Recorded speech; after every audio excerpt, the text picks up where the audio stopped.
I could feel my heartbeat echoing in my ears as I tightened the thrift store dress I had bought for $20. Intentionally plain, intentionally forgettable. Tonight I wasn't Sophia Bennett, the silent heiress, the woman who owned more assets than my fiancé's parents could imagine. Tonight I was nobody. That was the point. Because at the dinner with my fiancé's rich parents, I wanted to see how they treated a woman they believed had nothing. No pedigree, no wealth, no status. Ethan thought I was just nervous. He had no idea the entire evening was a test, a quiet trap I had set, not for him, but for the people who would soon become my in-laws. And I was right to prepare. From the moment I stepped into their mansion, their eyes sharpened, their smiles thinned, and their judgment cut deeper than any knife.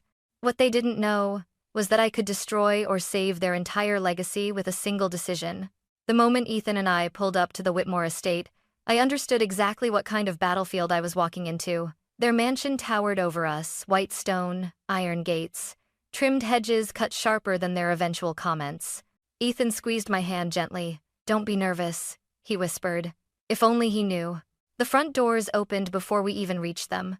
Victoria Whitmore, icy blue eyes, flawless hair, pearls that probably cost more than most people's cars, stood waiting like a queen granting an audience. "Ethan," she greeted, kissing her son's cheek. Then her gaze shifted to me. A pause, a blink, a full body scan. And this must be Sophia. She didn't offer a hug, not even a handshake. Her smile was polite, politely dismissive. Charles Whitmore joined her, tall and rigid, his suit pressed with military precision. "Welcome," he said, but his tone suggested the exact opposite. "Ethan tells us you work in administration?" "Yes," I replied calmly. "Just helping with daily operations." Victoria tilted her head. "A humble job, admirable." The way she stretched the word humble made it sound more like pitiful. We walked into the dining room. The table alone could seat 20 people, though tonight only 4 chairs were prepared. Crystal glasses, gold-trimmed plates, a chandelier dripping light like diamonds. Every inch of this place screamed legacy, power, ego. I took my seat beside Ethan. Victoria sat across from me, posture perfect, chin lifted as if gravity did not apply to her. "So, Sophia," she began, "tell us about your background, where your family comes from, what they do." A classic opening move. The social resume test. "I grew up outside Boston," I said. "Nothing remarkable." Victoria smiled thinly. "I see. Translation. Not good enough." Charles added. "Ethan mentioned you don't come from a business family. It must have been quite an adjustment, being around people like us." Ethan frowned. "Dad, that's unnecessary." "Oh, I'm simply making conversation," he replied, slicing into his food. "We want to understand the woman our son is marrying." I folded my hands politely. "I understand completely." Victoria leaned forward slightly. "And what are your long-term goals, dear? People from modest backgrounds usually prioritize stability. Do you plan to continue working as an assistant?" Her tone wrapped the title in velvet-coated disdain. I smiled softly. "I suppose it depends on the opportunities I find." Victoria exchanged a glance with Charles. A silent judgment passed instantly. To them, I was a poor girl clinging to their wealthy son, aiming upward instead of staying in my lane. Inside, I felt a spark of amusement. Let them think that. Every insult sharpened the reveal I was saving for later. This dinner wasn't meant to welcome me. It was meant to measure me. But they had no idea the ruler they were using belonged to me. Dinner had barely settled into a rhythm when the subtle jabs turned into open probing. "So, Sophia?" Charles began, swirling his wine. "I assume your family isn't financially involved in anything significant?" I lifted my glass slowly. "No, nothing significant." A half-truth. My family was not involved in finance because we owned the firms that shaped it. Victoria dabbed her lips with a linen napkin. "I'm sure it must feel overwhelming entering a family with legacy, reputation, and expectations." Ethan tensed beside me. "Mom, she's not overwhelmed. She's perfectly capable." Victoria smiled sweetly. "Of course she is, darling. I just meant that certain circles require a certain upbringing." Ah, and there it was. Certain circles. The phrase rich families used when they wanted to say, "You're not one of us." Still, I kept my expression pleasant, serene, almost naive, exactly what they expected from me. When Ethan excused himself to take a work call, I politely asked to use the restroom. Victoria pointed down the hall with all the warmth of a hotel concierge who didn't want trouble. I stepped into the hallway, only to hear their voices spill from the half-closed study door. Victoria's whisper was sharp enough to cut glass. "She's sweet, but honestly, Charles, Ethan deserves better." Charles sighed. "We can't allow him to marry someone with no status. What would the board think? The shareholders?" "Exactly," Victoria said. "He needs someone who fits. Someone like Madeline Carter, Harvard, old money, well-connected. That girl is everything Sophia isn't." I leaned against the wall, expression freezing for a moment, not from hurt, but from confirmation. They weren't just judging me, they were planning. "We'll talk to him tonight," Victoria continued. "He listens to us. Once he realizes she can't offer anything, no wealth, no network, he'll let her go." Charles agreed. "It's for his future. She's not wife material for a Whitmore." I almost laughed aloud. If only they knew the truth. If only they knew that Bennett Holdings, my company, was in negotiations to quietly acquire a division of Whitmore Enterprises. Not because we needed it, but because they did. I waited until their voices softened, then walked past the door deliberately so they'd know I was returning. Victoria smiled politely as I sat back down at the table. "Everything fine, dear?" "Oh, yes," I said, smiling just as politely. "I didn't miss anything important, did I?" She shook her head confidently. "Not at all. If she only knew. This wasn't just a dinner anymore. It was a stage. And they had just written their own downfall into the script." When I returned to the dining room, Ethan had just finished his call and smiled warmly at me. But his parents? Their smiles were knives. Victoria folded her hands elegantly. "So, Sophia, while you were gone, we were just discussing Ethan's future. Big plans. Very big." Ethan chuckled nervously. "Mom, please don't overwhelm her."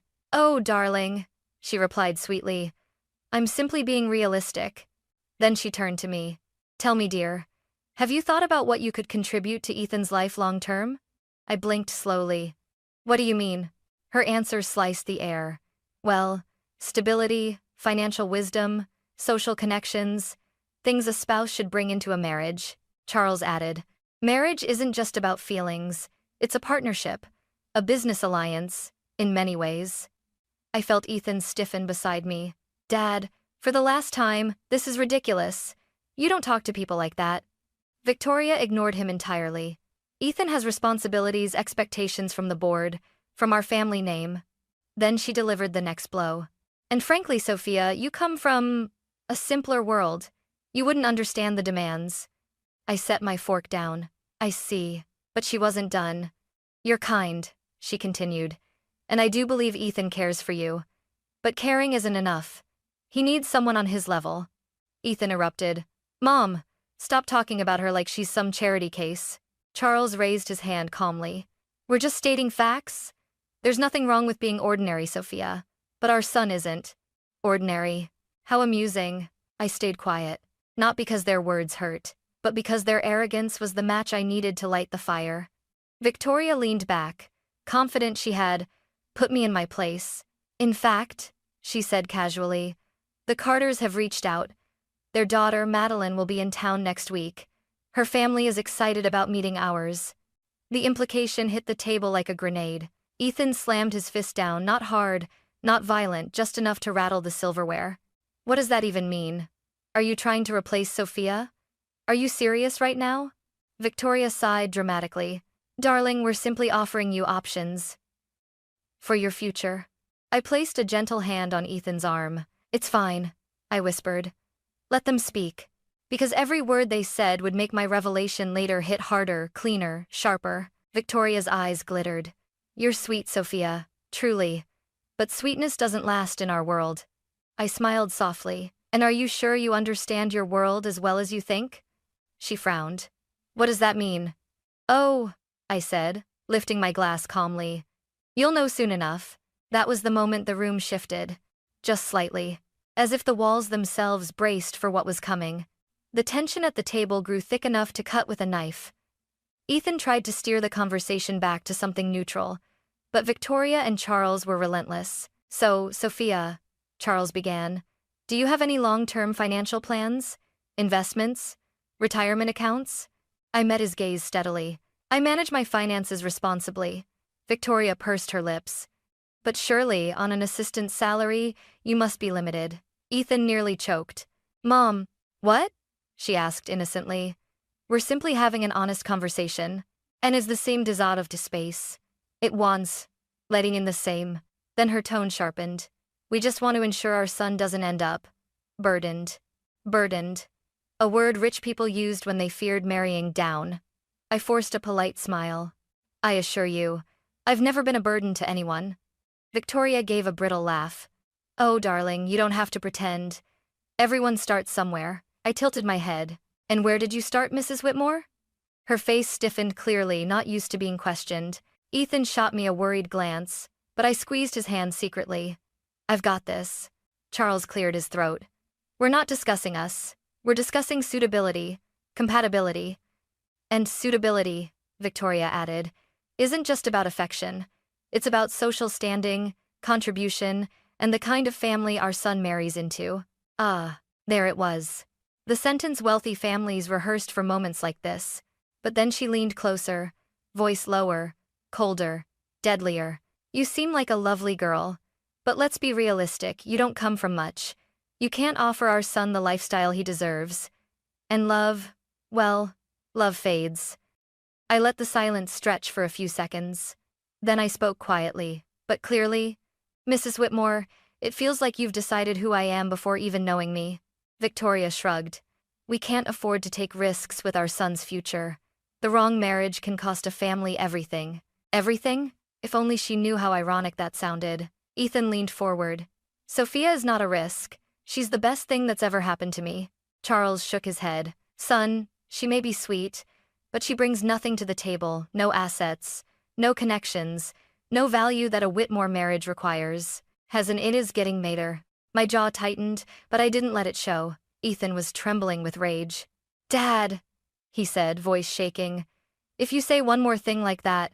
I placed my hand gently on his arm again. It's okay, Ethan. Then I turned to his parents, letting my tone soften to something deceptively calm. So to be clear, your main issue with me is that you think I'm poor and unconnected? Victoria nodded without hesitation. Well, yes. We need someone worthy of our son. I smiled. A slow, deliberate smile. The kind that appears when the checkmate is already set. Well, I said quietly. Thank you for being honest. They had no idea those exact words would become the reason their entire world would flip upside down before dessert was served. A thick, almost electric silence settled over the table after Victoria admitted the truth so casually. That I wasn't worthy. That I had nothing to offer. That my existence was a poor fit for their legacy. Ethan looked like he was seconds away from walking out. But I wasn't angry. Not anymore. I was ready. I placed my fork down gently and straightened in my chair, my voice steady as silk. Mr. and Mrs. Whitmore, I began. You've made your values very clear tonight. So allow me to be equally honest with all due respect. Victoria lifted her chin, amused. Oh, and what truth do you wish to share, dear? I folded my hands slowly. Well, you asked earlier about my financial plans, savings, and what I could contribute to Ethan's life. Charles sighed. Yes, it's important to know whether a spouse can support a family's vision. I smiled faintly. I completely agree. Their expressions briefly relaxed, thinking I was about to apologize or justify myself. I was not. Let me start with my job, I said calmly. I told you I work in administration. That's true, but you assumed the wrong kind of administration. Victoria frowned.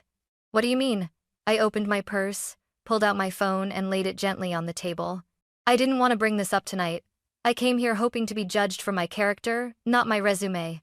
But since you insist on evaluating suitability, I think it's time you knew exactly who I am. With a swipe, I opened a document, then turned the screen toward them. At the top was a formal letterhead. Bennett Holdings Consolidated Shareholder Report. Under it, a signature block. Sophia A. Bennett, Principal Owner and Director. Victoria blinked rapidly. I'm sorry. This must be a joke. No, I replied softly. It isn't. Charles leaned forward, stunned. Bennett? As in Bennett Holdings? The private conglomerate? The one acquiring mid-sized tech and logistics firms across the country? Yes. I met his eyes without flinching. My family built it. I currently oversee 4 subsidiaries. We maintain full privacy, but we control assets worth several billion. The room froze. Even the chandelier light felt still. Ethan stared at me, shock mixing with awe. Sophia, why didn't you tell me? I reached for his hand. Because I wanted to know you loved me for who I am, not for the company I run. His eyes softened, but his parents were still frozen. Then I delivered the part they never expected. Oh, and one more thing, I added, tapping the screen. Bennett Holdings owns 18% of Whitmore Enterprises, your company. Victoria gasped. What? Charles's face drained of color. That's impossible. Those shares were purchased anonymously. Yes, I said gently. By me. Silence cracked across the table. I continued, my tone respectful yet unyielding. You judged me tonight based on the assumption that I had nothing, that I was beneath your son, that I couldn't contribute to your legacy. I leaned in slightly. But the truth is, your legacy is partially mine. I've helped stabilize Whitmore Enterprises during 3 market downturns. I've sat quietly in board meetings under an alias, and I've protected your company more than you ever knew. Victoria covered her mouth, trembling. My goodness. Charles swallowed, voice thin. You're the investor we've been trying to meet for months. Yes, I answered. And you nearly destroyed the relationship your son treasures because you mistook humility for inadequacy. Ethan squeezed my hand, pride shining in his eyes. I looked at his parents one last time. You wanted someone worthy of your son. I gave a small, controlled smile. Congratulations. You got far more than you bargained for. The chandelier flickered. The room felt lighter, no longer suffocating. Because the game had shifted, and for the first time that night, I was no longer the guest being judged. I was the one in control. For a long moment, no one spoke. Victoria stared at the screen as if it were a live grenade. Charles rubbed his temples, processing the reality that the assistant girl he had belittled was, in fact, the silent investor keeping his entire legacy afloat. Finally, Victoria whispered, We didn't know. Sophia, we never would have spoken that way if we— I raised a hand gently. Please don't say, if we had known. That's exactly the problem. She froze. My voice remained calm, but every word landed with purpose. You should treat people with respect, regardless of what you know about their bank accounts. Victoria's eyes glistened. Sophia, you're right. Charles swallowed, his tone suddenly fragile. We judged you unfairly. We were blinded by our expectations. Ethan looked from them to me, then softly said, I'm sorry you had to hear all that. You didn't deserve any of it. I smiled at him warmly, sincerely. I know. You've never treated me the way they did. But his parents weren't finished. Victoria straightened, trying to regain composure. So, all this time, you watched us evaluate you like— She couldn't finish the sentence. Like a potential asset? I said gently. Or liability? Their silence was answer enough. Charles cleared his throat, a flicker of panic crossing his face. Sophia, your investment in Whitmore Enterprises, your involvement with our company is vitally important. If we've jeopardized that relationship in any way, we want to make amends, truly. Ah, there it was. The shift. From arrogance to fear, from judgment to pleading. But I didn't blame them. Life had a funny way of humbling people. I spoke carefully, choosing every word with precision. What concerns me isn't your business. It isn't your company. It's Ethan. Ethan's grip tightened around my hand. Victoria leaned forward. We understand. We hurt you. But please, let us explain. We were trying to protect him. Protect him from what? I asked. From someone who didn't match your checklist? Victoria winced. Charles said quietly, we wanted to ensure he married someone who could support his future, someone who wouldn't drag our family down. I exhaled slowly. Mr. Whitmore, let me be extremely clear. I don't need your money. I don't need your approval. And nothing about being with Ethan elevates my life. Ethan looked at me with stunned affection. Sophia, thank you. Charles looked devastated, but he nodded. You're right. We were wrong. Completely wrong. And we're ashamed. Victoria reached across the table, voice trembling. We would like a second chance to know you, truly know you, not the image we assumed. I didn't respond immediately. Instead, I pulled another document from my purse, a thin, neatly folded contract. Legal, Official. Charles's eyes widened. Is that? Yes, I said calmly. The shareholder protection agreement. Victoria gasped softly. Are you pulling out of Whitmore Enterprises? I held her gaze. No, not unless you continue treating people the way you treated me tonight. They both sagged in relief. This isn't about revenge, I continued. It's about boundaries, respect, and accountability. Charles nodded vigorously. We understand. We do. And we will prove it. Victoria wiped her eyes. Sophia, if you allow us, we want to rebuild this relationship. Properly. I finally softened. I'm willing to give you a chance. But this time, I expect honesty, kindness, and fairness toward me and toward anyone Ethan loves. Both parents nodded fervently. Ethan leaned closer, whispering, I'm proud of you. I whispered back. I know. In that moment, power wasn't the point. What mattered was clarity. And change. Tonight, the Whitmores didn't just see who I really was. They saw who they needed to become. The air felt different after the tension settled lighter, but still trembling. Victoria sat straighter in her chair, not with arrogance this time, but with something that looked like humility, a foreign expression on her perfectly sculpted face. She exhaled shakily. Sophia, I owe you an apology. A real one. I didn't respond, allowing the moment to unfold naturally. She continued, voice soft, unfamiliar. I reacted based on fear. Fear that Ethan would end up hurt, or worse, stuck with someone who couldn't support him. I see now that the only person hurting him tonight was me. Charles nodded. And me. We built our lives on the belief that the right marriage could secure our legacy. But we focused so much on business, we forgot what love is supposed to look like. Ethan looked at his parents, surprised and maybe, for the first time in years, hopeful. Victoria turned toward me. We aren't proud of how we treated you, but we want to make it right. Not because of your wealth or influence, because of who you are to our son. I felt a slow warmth rise in my chest. After the battle, after the cruelty, hearing this sincerity mattered more than I expected.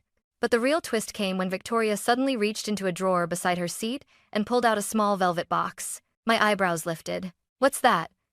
She hesitated before opening it. Inside lay a delicate sapphire bracelet.